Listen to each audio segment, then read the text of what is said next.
علامہ اقبال علیہ رحمہ فرماتے ہیں کہ میں گھر آیا اور ہمارے گھر کے سامنے ایک سائل کھڑا تھا.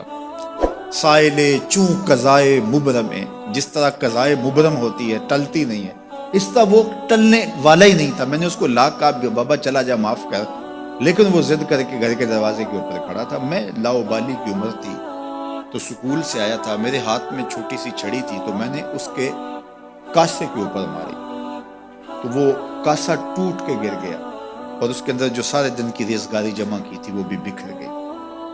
تو کہتے ہیں کہ وہ ریزگاری اکٹھی کرنے لگا اور میرے والد شیخ نور محمد اندر سے کہیں دیکھ رہے تھے تو وہ باہر آئے.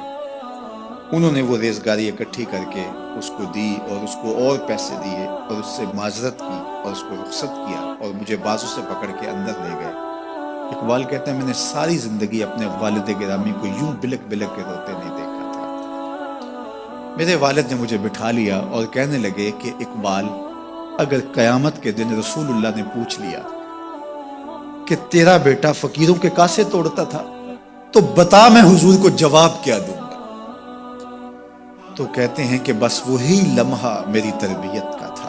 بلکہ اقبال پھر ساری زندگی کہا کرتے تھے نام تو از پدر آموختم، حضور آپ کا نام، آپ کی محبت میں نے اپنے باپ سے سیکھی. یعنی حضور کا سامنا کیسے کروں گا.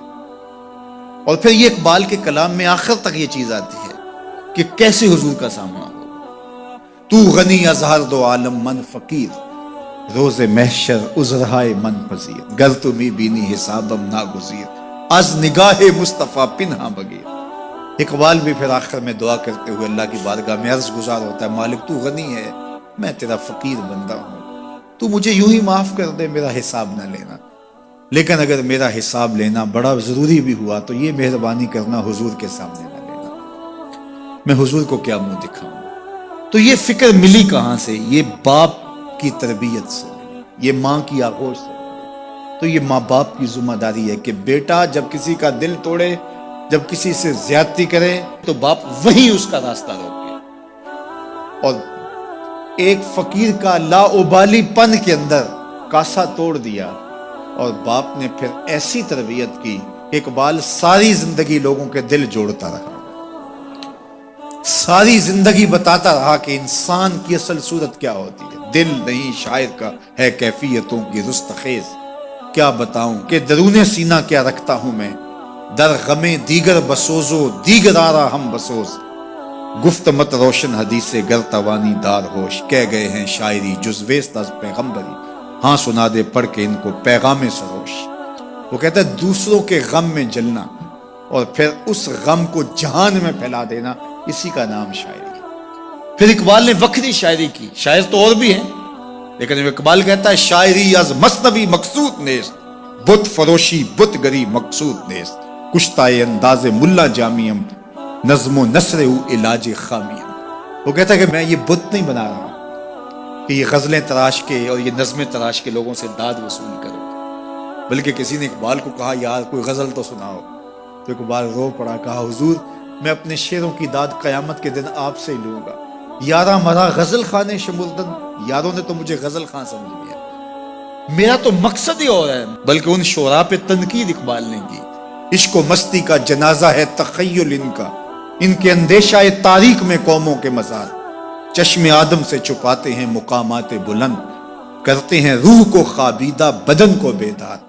ہند کے شاعر و صورت گر و افسانہ نویس، آہ بیچاروں کے اعصاب پہ عورت ہے سوار. ہر وقت لب و رخسار کے تذکرے، ہر وقت نشیلی آنکھوں کی کہانیاں، ہر وقت قدے رانا کی باتیں. کہا تم اس خول سے نکل ہی نہیں رہے، تمہاری شاعری صرف ایک عورت کے گرد گھوم رہی ہے جس نے اس کو تخلیق کیا، اس خالق کے جلوے بھی تو دیکھو نا. تو اقبال پھر اقبال بنتا ہے اور اس کو یہ شعور، یہ آگہی، یہ نور ملتا کہاں سے ہے؟ یہ باپ سکھاتا ہے. باپ کے بعد پھر مولوی میر حسن ملتا ہے جو استاد اقبال کو اقبال بنا دیتا ہے. تو یہ ماحول انسان کو سکھاتا ہے. تو میں اور آپ دیکھیں کہ ہم اپنی اولاد کو کیا دے رہے ہیں. تو کبھی بھی اپنی اولاد کو اس کی اجازت نہ دیں کہ وہ کسی کمزور پر ظلم کرے.